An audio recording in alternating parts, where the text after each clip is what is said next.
Voilà, nous allons maintenant mesurer la hauteur du récepteur qui fait 1,74 m. Donc nous avons 1,74 m que nous allons écrire sur notre carnet de terrain, mais comprenez qu'à ce moment ici nous n'avons pas besoin de carnet parce que ce seraient des éléments que nous allons reporter rapidement. Alors il y a un élément que nous voulions rappeler sur ce carnet ici. Vous allez voir que le carnet est composé de votre position de votre triangle. Voilà, nous avons la forme géométrique que nous allons suivre. Ça c'est notre premier triangle qui commence par le point A. Donc du point C au point A et au point B. C'est le premier triangle. Et alors celui qui est sur le point A, il doit se déplacer pour aller vers A'.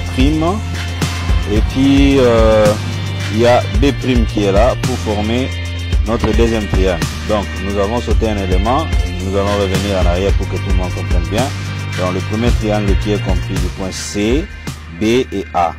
Alors pour passer maintenant au deuxième triangle, c'est-à-dire que le premier récepteur qui est au point C reste fixe, également le point A, et c'est le point B qui va se déplacer pour venir à B', et cela forme le deuxième triangle.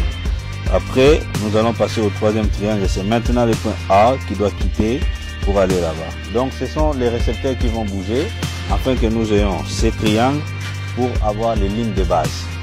Sur base de ça, nous allons transiter nos coordonnées pour permettre les opérations. Donc, le point que nous allons acquérir sur le terrain seront des points de contrôle qui va permettre à ce que vous puissiez commencer les travaux dans les sites choisis lorsque vous allez faire votre opération et le mode statique. Donc, soit vous pouvez stationner sur un point connu qui est le point géodésique de haute précision.